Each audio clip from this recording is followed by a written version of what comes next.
बोल रहे हैं, क्या कहते हैं, गांव गांव गुरु घूमे, चेला मंत्र ले, नरक जाओ या स्वर्ग जाओ, हमें दक्षिणा दे। सीजन में आएंगे, लेंगे, चले जाएंगे।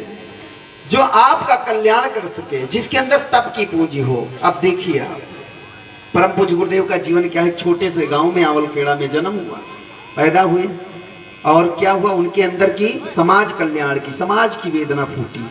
उन्होंने क्या किया, कहा ऐसे तो खाली हाथ समाज कल्याण होगा नहीं, तो क्या रुपए पैसे से होगा, रुपए पैसे भी समाज कल्याण नहीं, क्या अपने जीवन को तपाना पड़ेगा, अपने जीवन को तपाना पड़ेगा। परम पूज्य गुरुदेव ने अपने जीवन को तपाया।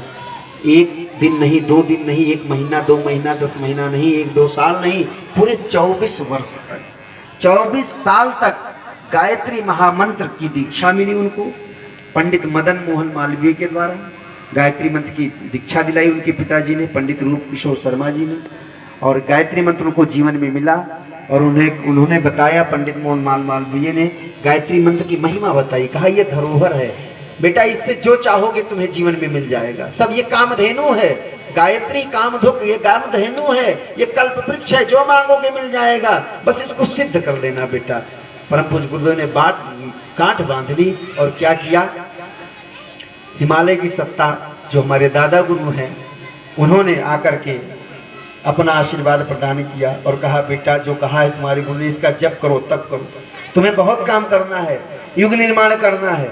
और 1926 बसंत पर्व का दिन परम पूज्य गुरुदेव ने एक दीपक जलाया, दीपक को साक्षी मान करके गायत्री मंत्र का पुरुषक्षण शुरू किया।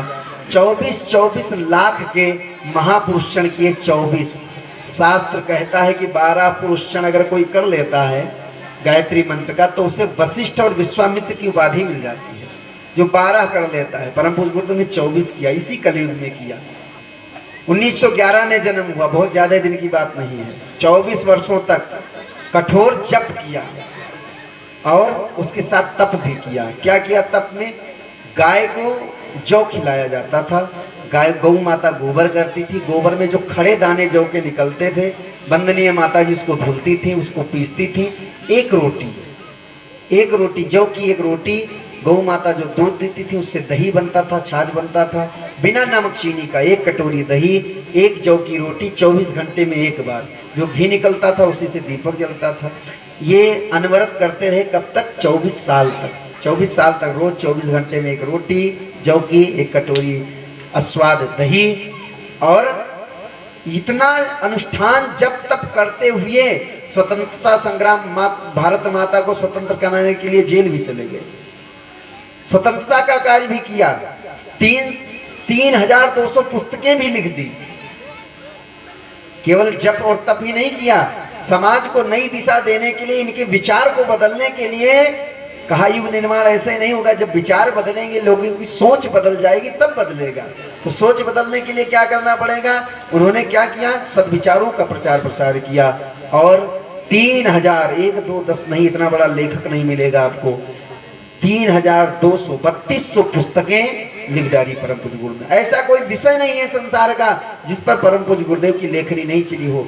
बड़े से बड़ा प्रोफेसर भी, बड़े से बड़ा साइंटिस्ट भी आज उंगली नहीं रख पाता है, बड़े से बड़ा दर्शक भी आज उंगली नहीं रख पाता है। परम पूज्य गुरुदेव ने ऐसी लेखनी चलाई और चारों वेदों का भाष्य कर दिया। अभी तक संसार में 7 लोग हुए हैं जिन्होंने वेदों का भाष्य किया है। 7 लोग, 7 विद्वान ऐसे हुए हैं जिसमें परम पूज्य गुरुदेव हैं। विद्वान बहुत ही, लेकिन वेदों का भाष्य मात्र 7 लोगों ने किया है।